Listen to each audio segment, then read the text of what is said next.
welcome back to our campus podcast, live from Faculty of Communication and Language, Universitas Bina Sarana Informatika. I'm your host, Revo. My name is Revo. Today, we are diving into a highly debated topic, the effect on daily student life. Should smoking be allowed in campus areas? To discuss the critically, we have our special guest star today, Zarli. Welcome to Zarli. Hi Revo, thank you for having me. It's a pleasure to be here and discuss this very relevant issue with you and our listeners. Awesome. Now, Zarli, we walk around the campus. We often see students over staff lighting up cigarettes in corner, parking lot, or open areas. Let's look at good side of the coin. First, why do some people argue the smoking should be allowed on campus? What the logic behind it?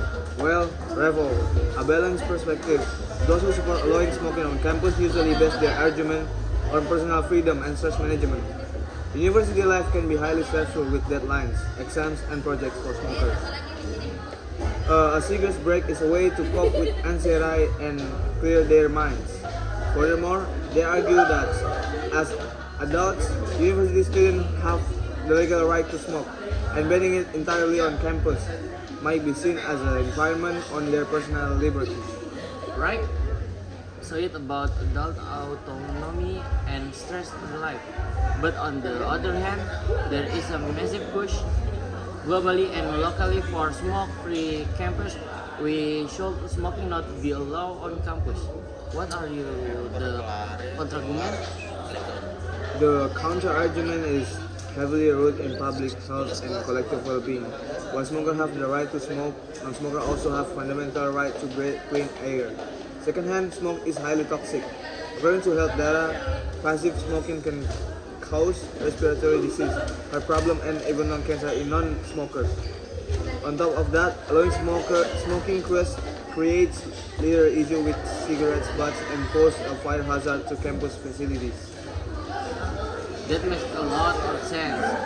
It's a clash between individual freedom and the public safety. Now, let's talk about the broader picture. What is the actual impact of smoking on students and the academic environment as a whole? Professionally and academically, the impact is quite detrimental. An academic environment is supposed to promote healthy living, intellectual growth, and discipline. If a campus filled with smoke, it creates an unprofessional image. It can also disrupt concentration.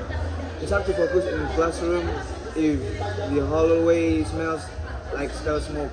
Furthermore, it sets a bad example for an educational institution that should theoretically champion science, health, and progress.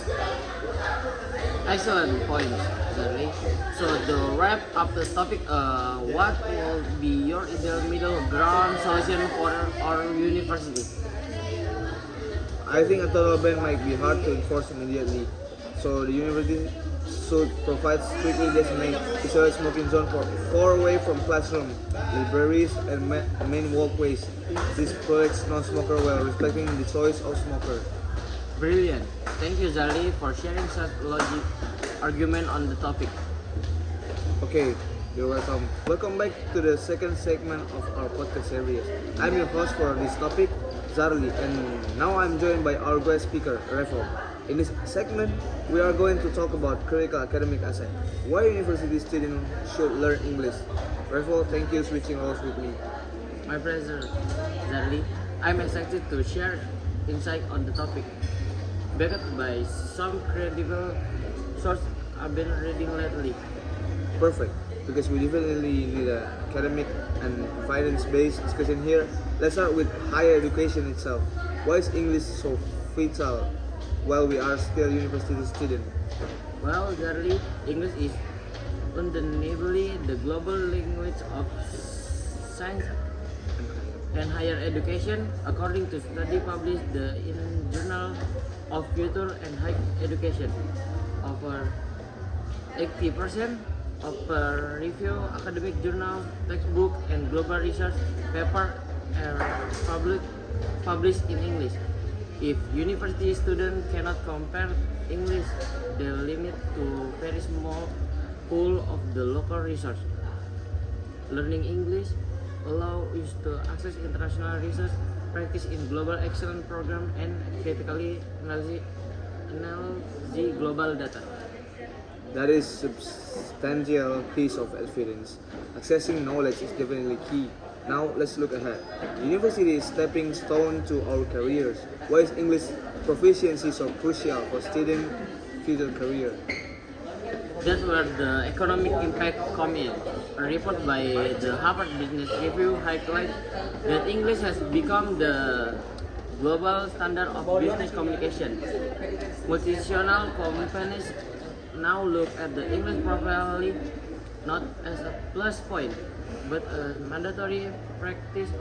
Students who speak English have access to much wider job market, like starting sales and faster career progression because they can handle international clients and corporate with cross-border teams.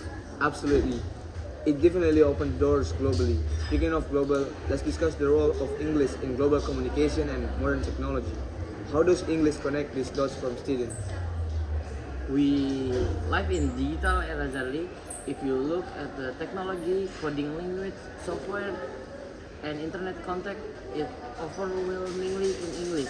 A book by David Crystal, a prominent language, states that English is a leading language of the internet and digital communication. For university to innovative, use different AI tools, or connect with peers globally via professional network like LinkedIn. English is that primary medium. Without it, we risk being behind in the global technology race. Wow, those are very powerful arguments, supported by solid academic reference. Revo, to close our discussion, what is your final message to fellow students at Universitas Bina Sarana Informatika regarding English? My message is simple. Don't look at English just difficult subject you need to pass to graduate. Look at the superpower and to unlock your full academic career and global potential. Well said, Revo, and that brings us to the end of our podcast project today. Thank you everyone for listening. Stay safe, stay professional, and see you next time. Bye bye.